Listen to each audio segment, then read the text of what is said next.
తెలంగాణ జై తెలంగాణ కేసీఆర్ గారి నాయకత్వం కేసీఆర్ గారి నాయకత్వం జై బీసీ బీసీల ఐక్యత బీసీల ఐక్యత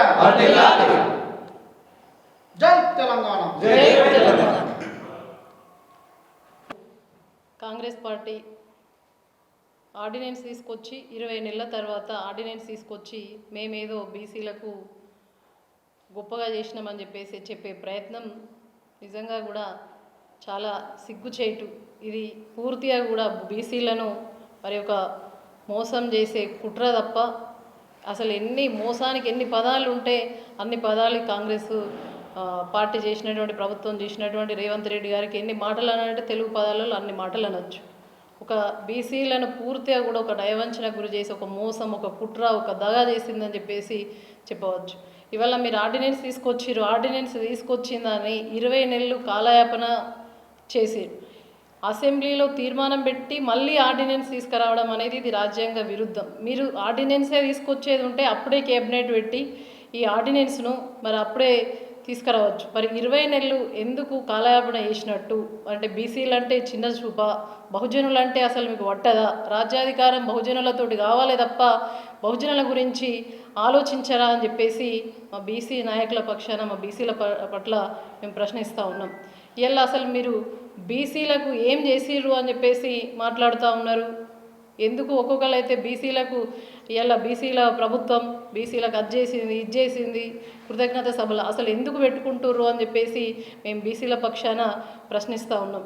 ఇలా పూర్తిగా కూడా బీసీల పక్షాన నిలబడి బీసీలకు న్యాయం చేసింది అని అంటే కేసీఆర్ గారు ఉన్నప్పుడు 10 సంవత్సరాల పాలనలో మరి బీఆర్ఎస్ పార్టీ బీసీల పట్ల ఉండి బీసీల ప్రభుత్వం అంటే బీఆర్ఎస్ ప్రభుత్వం అప్పుడు 10 సంవత్సరాల కాలంలో.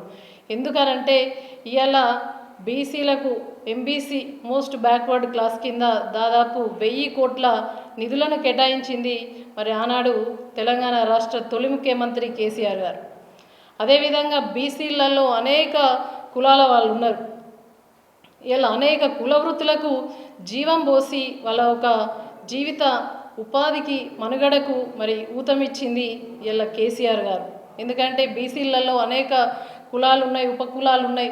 మరి అందరూ కూడా మళ్ళీ వారి వృత్తిపరంగా మరి వాళ్ళు బతకాలి అని చెప్పేసి కేసీఆర్ గారు దూరదృష్టితో ఆలోచించి ఇలా చిన్నగా మరి స్ట్రీట్ వెండర్స్ కూడా అమ్ముకునే వాళ్ళకు 10,000, 20,000, 50,000 మరి లోన్ రీపేమెంట్ లేకుండా కూడా ఇచ్చి ఆదుకున్న ఘనత కేసీఆర్ గారు. అసలు మీరేం చేసిర్రు వచ్చిన ఈ 20 నెలల్లో అని చెప్పేసి మేము ప్రశ్నిస్తూ ఉన్నాం. ఇలా బీసీలలో గంగపుత్రులు ఉంటారు. గంగపుత్రులు ఉంటే ఇవాళ వాళ్ళకు మత్స్యకారులు అని చెప్పేసి గుర్తింపిచ్చి చెరువులను మిషన్ కాకతీయ ద్వారా మంచిగా చేసి నీళ్ళ విప్లవానికి శ్రీకారం చుట్టి ఇలా చేపలు పంపిణీ చేసి వాళ్ళ వృత్తి మీద వాళ్ళు బతికే విధంగా వాళ్ళ కాళ్ళ మీద వాళ్ళు బ్రతికే విధంగా మరి మొబైల్ మరి మార్కెటింగ్ చేసుకునే విధంగా మొబైల్ వ్యాన్లు మరి అదేవిధంగా వెహికల్స్ ఇచ్చి ఆదుకున్న నాయకుడు కేసీఆర్ గారు. మరి ఇవాళ మీరేం చేసిర్రు? అసలు చెరువులలో నీళ్లు లేకపోయే చేపలు లేకపోయే. దీన్ని మేము మా గంగపుత్రుల పక్షాన మా ముదిరాజుల పక్షాన మరి రేవంత్ రెడ్డి గారిని కాంగ్రెస్ ప్రభుత్వాన్ని నిలదీసి అడుగుతున్నామని చెప్పేసి తెలియజేస్తూ ఉన్నాం. అదేవిధంగా ఇవాళ రజకులను చూసుకున్నట్టయితే రజకులకు మరి వాళ్ళ వృత్తి మీద వాళ్ళు బతకాలి అని చెప్పేసి వాళ్ళు ఇవాళ సమాజానికి పట్టిన మురికిని తొలగించాలన్నాడు కేసీఆర్ గారు ఏ విధంగా ప్రయత్నం చేసిర్రో ఇవాళ ప్రతి ఇంట్లో కూడా వాళ్ళు లేకుండా మనం బయటకు అడుగుపెట్టే పరిస్థితి లేదు. అటువంటి రజక సోదరులకు కూడా మరి ఇలా దోబిఘాట్లు ఇచ్చి వాళ్ళకు కూడా గొప్పగా ఆదరించి మరి మంగళ వాళ్ళకు సాకల్ వాళ్ళకు 250 యూనిట్ల కరెంటు ఫ్రీగా ఇచ్చి కూడా ఆదుకున్న ప్రభుత్వం మరి కేసీఆర్ గారి ప్రభుత్వం కేసీఆర్ గారు ఉన్నప్పుడు జరిగింది. మరి మీరేం చేసిర్రు మా బీసీలకు అని చెప్పేసి మా చాకలి మంగళ వాళ్ళకు ఏం చేసిర్రు అని చెప్పేసి అడుగుతూ ఉన్నాం. ఇవాళ మా యాదవులు ఉన్నారు. యాదవులకు మరి ఆనాడు కేసీఆర్ గారు వృత్తి మీద ఆధారపడ్డ ప్రతి ఒక్క మరి గొల్ల కుర్మలు కూడా వాళ్ళు బతకాలే ఊర్లలో వాళ్ళు ఉంటేనే మనం బాగుపడతాం, వాళ్ళ ఆశీర్వాదం మన గ్రామానికి అవసరం ఉంటుంది అని చెప్పేసి మరి అంతరించిపోతున్నది కుల వృత్తులు అని చెప్పేసి వాళ్ళకు మరి గొర్రెలిచ్చిన ఘనత మరి కేసీఆర్ గారు. అదేవిధంగా బహుజన బిడ్డలకు మరి పాడి పశువులు ఇచ్చిన ఘనత మరి కేసీఆర్ గారిది.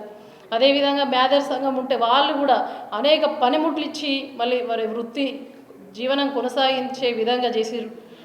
ఇలా పద్మశాలలు ఉంటే కేంద్రమేమో 5% జిఎస్టీ విధించింది. ఇలా చేనేత నేతన్నలు ఆత్మహత్యలు చేసుకుంటున్నారు. సిరిసిల్ల అంటే ఉరిసిల్లగా మారింది.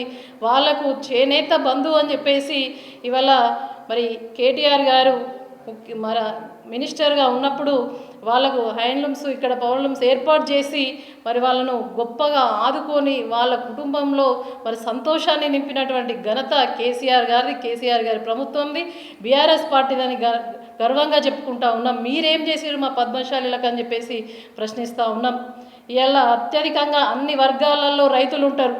మరి మున్నూరు కాపులో కూడా ఎక్కువ రైతు వర్గం మరి భూమిని నమ్మి మరి సేద్యంని నమ్మి మరి సాగు చేసేటువంటి జీవనం మరి వారి ఒక జీవితాన్ని గడుపుతూ ఉంటారు. అటువంటి రైతన్నలను మరి ఇలా చెరువులలో నీళ్లు లేవు, కాలువలలో నీళ్లు లేవు, కరెంటు చక్కగా వస్తలేదు.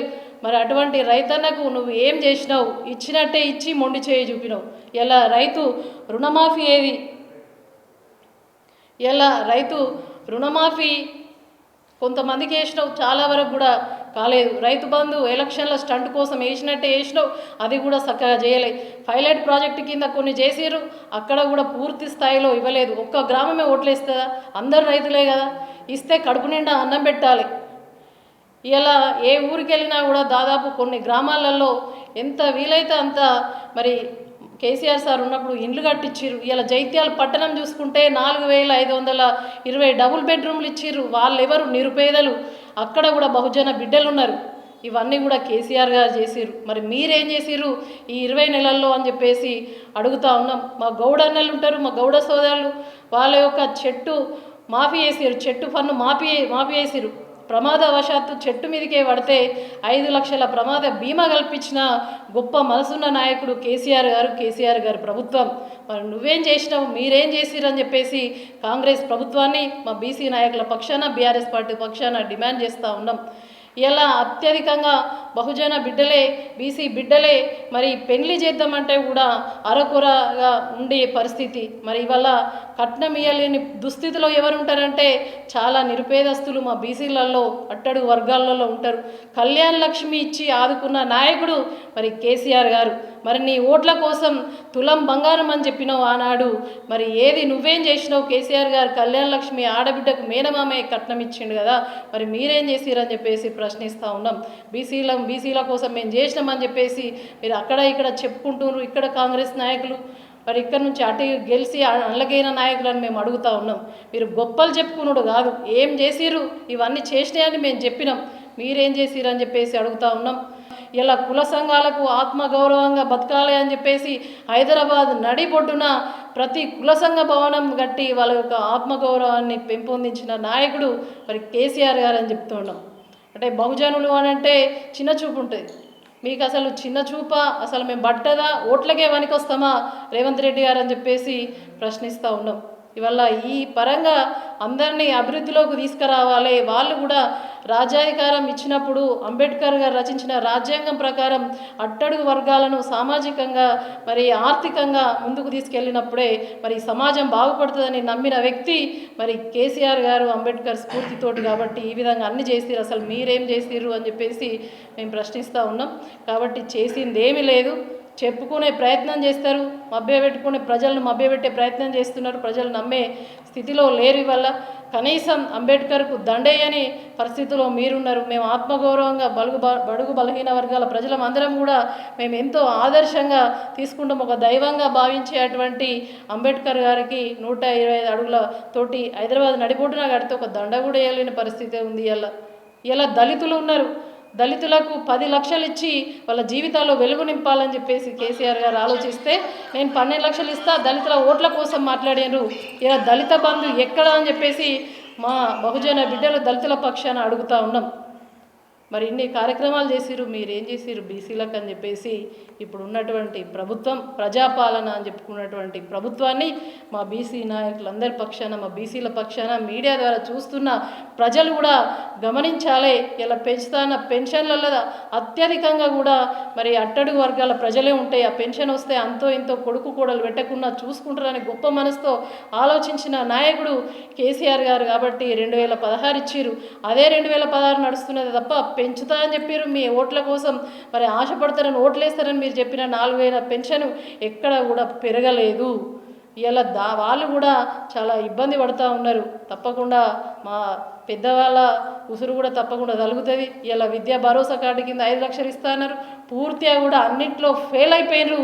ఇలా మళ్ళా స్థానికలో సంస్థల ఎలక్షన్లు వస్తున్నాయి కాబట్టి ఇది ఒక డ్రామా తప్ప దీంట్లో చేసింది ఒరిగింది ఏమి లేదని చెప్పేసి హెచ్చరిస్తూ ఉన్నాం. కనీసం ఇప్పుడైనా కూడా కళ్ళు తెరిచి నేను ఏం పరిపాలన చేస్తున్నా, ప్రజలకు ఏం చేస్తున్నా అని ప్రతి డిపార్ట్మెంట్లో రివ్యూ చేసి బహుజన బిడ్డలను మరి ఆదరించినట్టయితేనే వాళ్ళకు ఉన్నటువంటి మరి సోర్స్ ఏదైతే ఉందో కలిగించినట్లయితేనే మీకు బతుకు మరి ముందు ఫ్యూచర్లో పట్టగట్టగలుగుతారు తప్ప లేకపోతే ప్రజలన్నీ కూడా గమనిస్తారు, తగిన బుద్ధి చెప్తారని చెప్పేసి హెచ్చరిస్తూ ఉన్నాం. మా బీసీల పక్షాన మేము అందరం కూడా ప్రభుత్వాన్ని డిమాండ్ చేస్తూ ఉన్నాం.